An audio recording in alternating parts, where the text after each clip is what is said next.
मिर्चल जिले के राधिका नगर कॉलोनी के मक्कीन खराब सड़कों और बुनियादी सहूलतों की अदम फराहमी पर शदीद नाराज है। मुकामी अफराद का कहना है कि मामूली बारिश के बाद भी सड़कें कीचड़ से भर जाती हैं, जिससे स्कूल जाने वाले बच्चों और राहगीरों को सख्त मुश्किलात का सामना करना पड़ता है।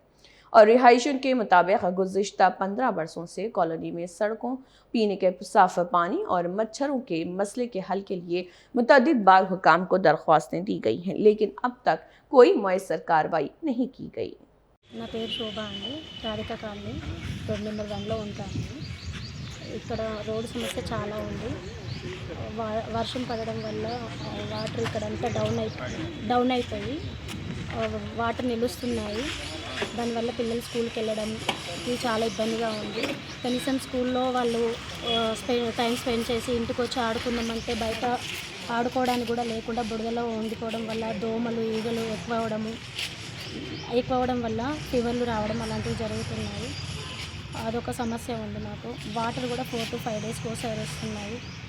దానివలన 4 to 5 డేస్కి కూడా పైప్ లైన్ పగిలినాయని ఒక్కోసారి అది కూడా వదలట్లేదు. 2 డేస్ లేట్గానే వదులుతున్నారు. వీక్లీ 1 టైం కూడా రావట్లేదు.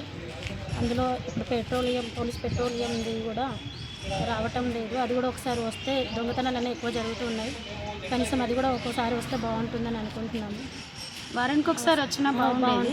ఇక్కడ జెండా వందనం చేసుకోవాలి. 13 రోజులు అయితే జెండా వందనం ఉంది. మరి ఆ బురదలో ఎట్లా జెండా ఎగరవేయాలో ఒకసారి ఆ నాయకులు ఎవరైనా వచ్చి చూస్తే బాగుంటుంది. వాళ్ళనే పిలుస్తాం, జెండా ఎగరవేయడానికి కూడా వాళ్ళనే పిలుస్తాం. ఈసారి వాళ్ళు ఎట్లా నిలబడతారు, ఎక్కడ జెండా ఎగరేస్తారో. మరి ఈ గల్లీలో జెండా తప్పకుండా ఎగరేయాల్సిందే కదా. మరి ఎక్కడ నిలబడి ఎగరేయాలి, ఆ బురదలో ఉండి ఎట్లా చేస్తారు, జెండా వందనం ఎట్లా చేస్తారు? ఇది Boduppal corporation division 1 Radhika Nagar colony నుంచి మాట్లాడుతున్నాము. సో మా కాలనీ ఎస్టాబ్లిష్ అయ్యి ఆల్మోస్ట్ 15 years పైన అయింది. సో ఇక్కడ కనీసం మాకు మినిమం వసతులు, వాటిని వాటరు,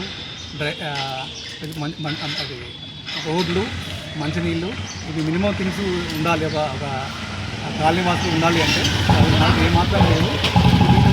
కనీసం ఒక బోడుప్పల్ కార్పొరేషన్ అప్పుడు కూడా చాలాసార్లు మేము అధికారుల దగ్గరికి, ఇక్కడ ప్రజల దగ్గరికి వెళ్ళినా కూడా వాళ్ళు చేస్తా అంటున్నారు ఎప్పుడైనా కూడా, కానీ ఎప్పుడు కూడా అవైతే యాక్షన్ ఐటమ్స్ అయితే కాలేవు అవి. సో ఇప్పుడు కూడా రీసెంట్గా కూడా మేము ఇక్కడ మన డివిజన్ నెంబర్ కార్పొరేషన్ గారికి ఇక్కడికి వెళ్ళాము, ప్లస్ జోనల్ ఆఫీస్ కూడా వెళ్ళినాక కూడా వాళ్ళు చేస్తూ అంటున్నారు, కానీ ఎంత వాళ్ళు చేస్తారో అనేది ఇంకా మాకు వాళ్ళ మీద హోప్స్ లేవు. ద సేమ్ టైము మనకు వాటర్ కూడా ఎండాకాలంలో ఎంత ఇబ్బంది పడ్డామంటే కనీసం ట్యాంకర్స్ వద్దామంటే ట్యాంకర్స్ రావు, ప్లస్ ఇటు ఈ మంచిగా రావు, బోర్లు నీళ్ళు లేవు. సో మాకు ఈ ఎండాకాలం అయితే ఈ 3-4 నెలలు అయితే చాలా ఇబ్బంది పడ్డాము ప్రతి ఒక్కరు.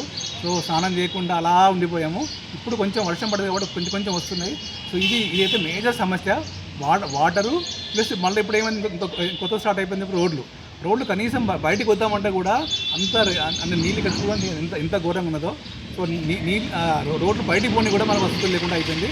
కానీ చూస్తుంటే మళ్ళీ మేము చాలా దగ్గరగా ఉంటాము, అయినా కూడా మాకు మినిమం వసతులు మా దగ్గర లేవు. అసలు మా కాలనీ వాసులు చాలా ఇబ్బంది పడుతున్నారు. మా అందరి తరఫున మాకు ఈ సమస్యను మీడియా ద్వారా మేము తెలియజేస్తున్నాము. మాకు ఎటుపెట్టి మాకు సమస్యను పరిష్కరించాలని మేము కోరుతున్నాము మీ ద్వారా.